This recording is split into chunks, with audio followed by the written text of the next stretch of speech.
ये आहत नहीं हो गए, ये तो शिष्टाचार नाम का कोई चीज़ नहीं है पदाधिकारियों में। मैं तो जिला कलेक्टर रोहतास धर्मेंद्र जी से मिलने गया था और मैं मिल के चला गया, पता चला कि स्पीकर आए हैं, विधानसभा के अध्यक्ष जी आए हैं। तो हमने चलिए मिल लेते हैं, 2 मिनट गुलदस्ता वगैरह दे देंगे। और मेरे से लोग थे, 40-50 लोग थे। मैं चला गया, मैं अभी तक बैठ ही रहा था, तब तक स्टाफ आके कहा कि सर इसमें मत बैठिए। यानी क्यों? तो सर पूछ लीजिए, नहीं तो हमारी नौकरी चली गई है, सस्पेंड हमको कर दिया गया। यानी क्या सस्पेंड कर दिया भाई? हम लोग को बैठने में, हम तुम्हारे हमने रूम में, तब मैं रूम नहीं जा रहा हूँ, रूम खोलने के लिए नहीं कर रहा हूँ। यानी यह शौचालय करने के लिए मैंने सर्किट हाउस में जाने के लिए मैंने किससे पूछना है? कलेक्टर से कि मैंने किन से? तो नहीं, मैंने एडीसी से पूछे। मैंने कौन एडीसी हैं? तो भानु प्रकाश। हम फोन लगाए, उस सीधे कह रहा है कि हमसे बिना सूचना दिले कैसे चल जाएगा सर्किट हाउस में। अब बताइए, ये तो लगता है कि ऐसा होता है क्या? ये तो इस तरह से डीएम भी कभी इस तरह का आचरण नहीं किया, इसका उतना उसका मन बड़ा। यानी कौन नियम के अनुसार से भाई? तो ना यहाँ हुई, ना यहाँ नियम कानून की बात हुई। और एमएलए है, पूर्व विधायक हो, सर्किट हाउस नहीं जाएंगे तो हम कहाँ जाएंगे? रोड पर खड़े होकर शौचालय में जाएंगे। चाहे मुख्यमंत्री जी रहेंगे, चाहे कोई पदाधिकारी मंत्री रहेगा, तो हम सर्किट हाउस में अवेलेबल है वहाँ मिलने और जाने का। और कह रहा है कि क्यों आप जाइएगा बिना बिना मुझे पूछे। पिछले दिन 800 का, एक रूम का 800 का लेता है। एक तो वो जल्दी बुक भी नहीं करता है, कई बार व्हाट्सएप करने के बाद। इतना बदतमीज आदमी, इतना असंसदीय तरह के लोगों को, पदाधिकारी को आपने बैठा के रखा है।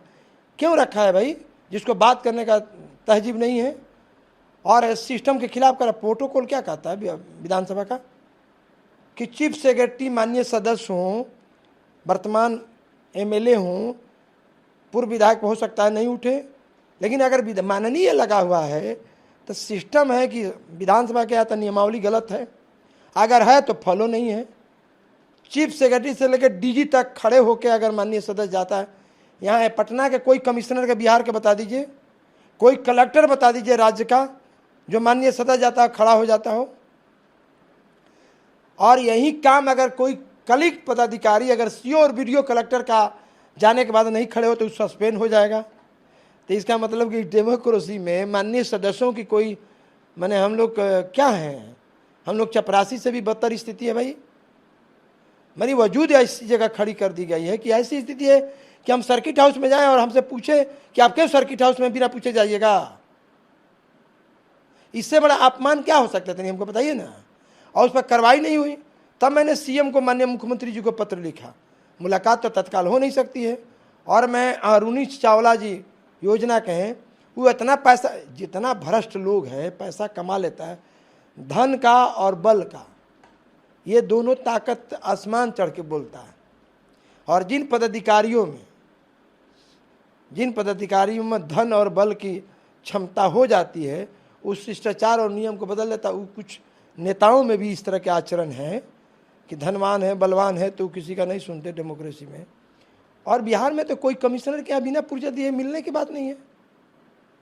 किसी कलेक्टर के यहाँ हम पुर्जा दे के मिलने जाएंगे, उससे अच्छा है कि विकास की काम हो या चाहे चूल्हा भाड़ में जाए। इतना अपमानित होकर थोड़ी काम करेगा आदमी। अब हम कहे धर्मेंद्र जी के यहाँ समय मांग के गए थे, हम समय नहीं मांग के गए तो मीटिंग में हो तो आप नहीं मिलिए, लेकिन हम समय मांग के जाएं और आप नहीं मिलिएगा, ये ऐसा है क्या? ऐसे भी हम लोग बिना सूचना के नहीं जाते। तो बड़ा दुर्भाग्य है और हम इसको मानते हैं। मैंने मुख्यमंत्री को कहा कि इसकी जांच कराइए मेरे व्यवहार का। और 50 आदमी थे मेरे साथ, कई दलों के लोग थे, कई पत्रकार थे उसमें। मैंने कई पत्रकार थे, वरीय पत्रकार थे उस समय जब घटना घटी। तो जहीं से मन करना है जांच करा दीजिए।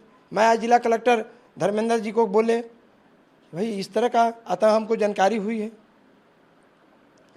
डीएम के सामने वीडियो सीओ कलेक्टर मैंने नहीं उठे तो वो सस्पेंड हो सकता है।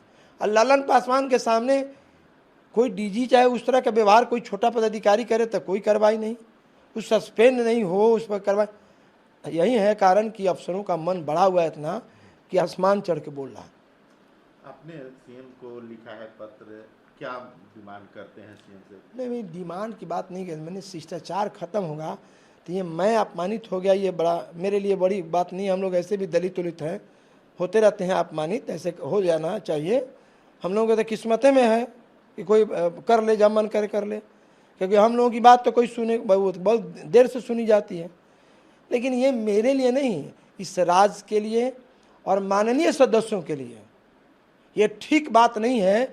या तो माननीय सदस्यों की इस तरह के सवाल को गंभीरता से लेना चाहिए कि प्रोटोकॉल का कमिश्नर के यहाँ हम खड़े हैं रोड पर, कोई विभाग का कमिश्नर की मैं बात कर रहा हूँ, मैंने इस राज्य में, मैंने अभी जो लोग हो, जाइए खड़े रहिए, खड़े रहिए, पुर्जा दीजिए भाई। ऐसे थोड़े हम लोग को समझ में नहीं आती है। काम होना नहीं होना अलग बात है, गलत काम करें, दलाली करें तो मत करिए। तो जीवन में अगर दलाली का आरोप लगा दीजिएगा तो राजनीति से संन्यास ले लेंगे हम लोग। जनता का डोमेन का काम का, मैंने जनता पब्लिक का काम लेके जाते हैं, आप काम नहीं करिएगा और मिलवे या नहीं करिएगा तो इससे अच्छा है कि क्या है, मतलब राजनीति का कोई परिभाषा है क्या? तो फिर लोकतंत्र का क्या मतलब है? विधायिका और कार्यपालिका का अंतर को जब मिटा दीजिएगा तो विधायिका कार्यपालिका का अंतर मिट गया है, तो ऐसी स्थिति ठीक नहीं है।